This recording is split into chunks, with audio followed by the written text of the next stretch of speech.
Tavolina është gati, gjithçka edhe është servuar. Shpresoj se do ju pëlqej edhe kjo menu e iftarit speciale për mysafir.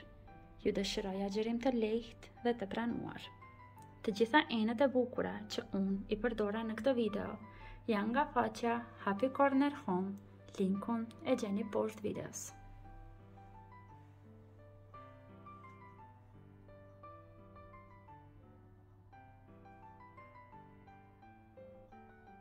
Vazhdojmë tani me përgatitjen. Fillimisht do na nevojiten disa patate të reja, por patatet janë të vogla. Do i vendojmë në zjarr që të zihen dikon për 20 minuta, pra jo t'i zihemi tërësisht. Pasi që sigurohemi që janë zier mjaftueshëm, pra do i shifni kështu me thikë. Nëse thika hyn brenda, do të thotë që janë të ziera. Do vazhdojmë tani që t'i largojmë lëvoret nga patatet. Vazhdojmë tani me përgatitjen e recetës tjetër që do e shoqëroj me këtë tavolinë. Pra patatet janë zier, tani do vazhdojmë që ta përgatisim edhe mishin për qoftet. Unë po përdor 1 kg mish viçi të bluar. Ju mund ta përgjysmoni ose ta shtoni masën që unë po e përdor. Te mishi do shtoj 1 qep të bërë rinde, 4 lugë gjelle miell. Te ky lloj i mishit kemi nevojë edhe për vaj. Vaj do hedh 4 lugë gjelle. Lugë kafeje kryp, si dhe 1 lugë kafeje piper të kuq. Shtoj edhe piper të zi, unë po hedh 1 lugë çaji, por ju mund të shtoni sipas shijeve të juaja. Tani vazhdojmë me dorë që të formojmë një brumë të mirë, njëjtë sikur kur bëjmë qifte, por duhet që brumin ta ngjeshim mirë për 4 deri në 5 minuta që të gjithë përbërësit brenda të lidhen mirë. Patateve ja kam larguar të lëvoren. Tani përmbi patatet po hedh pak kryp speci. Po lyej me dorë që të gjitha patatet të lyhen pak në krypën e specit, me të vërtetë do ju jap një shije shumë të mirë pastaj. Do duken si qebapa. Të afër meje kam pak vaj. Do i bëj duart me vaj, kështu do e kemi shumë më të lehtë për t'ju dhënë formën. Nga mishi që kemi përgatit, marrim kështu një copë, e çelim në dorë. Dhe në secilën brenda shtojmë nga një patate të zier.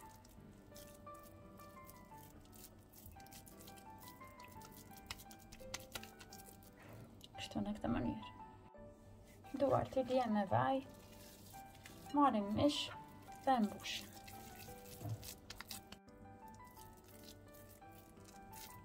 Kështu duken të gjitha, pasi i kanë venditur në tepsi, ndërsa patatet që kanë mbetur, do e shtroj këtu poshtë dhe këto do pjekjen në furrë edhe pak. Tani vazhdojmë që ta përgatisim edhe salcën. Do na nevojitet 1 lugë gjelle pasta nga domatet.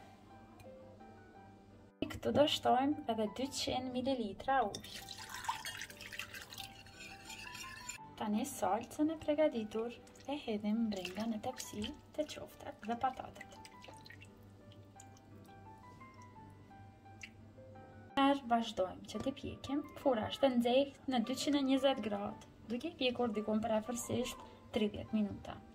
Për t'i shoqëruar qoftet, kam përgatitur edhe pilaf, recetën e të cilit e gjeni me video në menyt e tjera të iftarit. Kallëp për torta, forma numër 26, e kam shtruar direkt në pjatën ku do servoj. Dhe poshtë në pjatë do vazhdoj që ta hedh pilafin.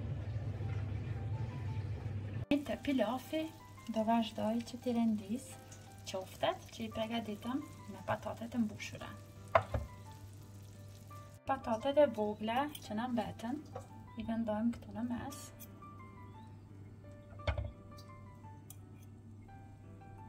Tani salcën që e kemi hedhur brenda do vazhdojmë që të shtojmë nga pak përmbi.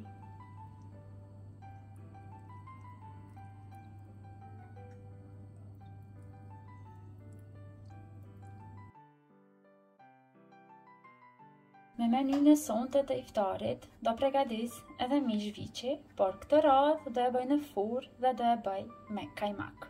Unë këtu kam bërë gati 1 kg e gjys fileta viçi të prera kështu në copza më të holla. përpara se ta vendojmë në pjekje, do e marinojmë mishin. Kur pregadis mish, zakonisht për lyerjen e mishit, unë zgjedh erëzën nga Euro Zacin Chili. Kjo me vërtet ju jep një aromë aq të këndshme të gjitha mishrave. Do hedh kështu nga pak mbi secilën pjesë të mishit. Te mishi, gjithashtu unë përdor hudër pluhur, po dashët mund të shtoni edhe thelbi hudre, por kështu më duket më praktike vetëm shija e hudrës. Tani te mishi do shtoj 40 ml vaj, pra nuk do hedhim shumë vaj, thjesht sa për ta mbajtur të butë vajin, mishin. Si dhe 100 ml qumësht, edhe qumështin e shtojmë te mishi. Tani më anë të një brushe, sigurohemi që të gjitha pjesët e mishit të jenë lyer mirë me të gjithë përbërësit që i kemi shtuar mrenda.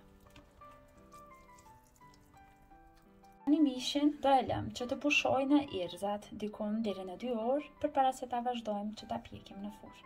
Tani që mishi ka pushuar mjaftueshëm, është gati për ta futur në furrë, por unë do përdor edhe një lugë gjelle gjalp dhe do vendoj kështu nga pak mbi secilën copë të mishit. Fusim në furrë të nxehtë në 250 gradë, por do i vendojmë në fund të furrës derisa të piqet mishi dikon parafërsisht 40 minuta dhe gjatë pjekjes do e rrotullojmë disa herë mishin. 30 minutave në furrë i kam larguar dhe do i rrotulloj edhe nga ana tjetër, pra po e vreni siç është bërë mishi me lang, kështu do mbetet shumë më i butë. Për atë arsye shtova qumësht, do mbetet mishi shumë i butë. Tani rrotullojmë dhe i rikthejmë përsëri në furrë. Pas 50 minutave në furrë, mishi tonë është i pjekur dhe është bërë gati, pra shifeni pra shpohet lehtë. Në brenda, unë do përdor kajmak, pra nëse mund të gjeni. Nëse jo, atëherë do e bëni me salcë kosi ose me shmand, por me kajmak bëhet shumë më e mirë. Unë jetoj në Maqedoni dhe këtu tani shifet në kësi pako sikur kjo këtu. 250 gram kajmak, pra si që thash zëvendësone me salcë kosi, nëse nuk mund të gjeni. E shtojmë me një enë më të fillit.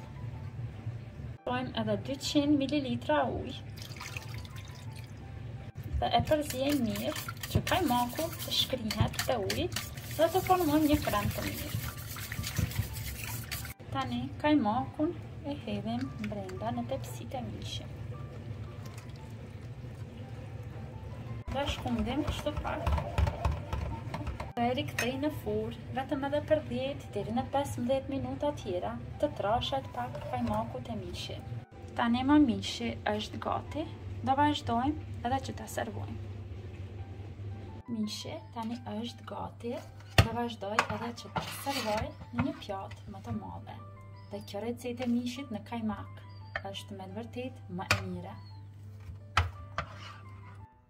Tavolina është gati, gjithçka edhe është servuar. Shpresoj se do ju pëlqej edhe kjo menyu e iftarit speciale për mysafir. Ju dëshiroj agjerim të lehtë dhe të pranuar. Të gjitha enët e bukura që unë i përdora në këtë video janë nga faqja Happy Corner Home, linkun e gjeni poshtë videos.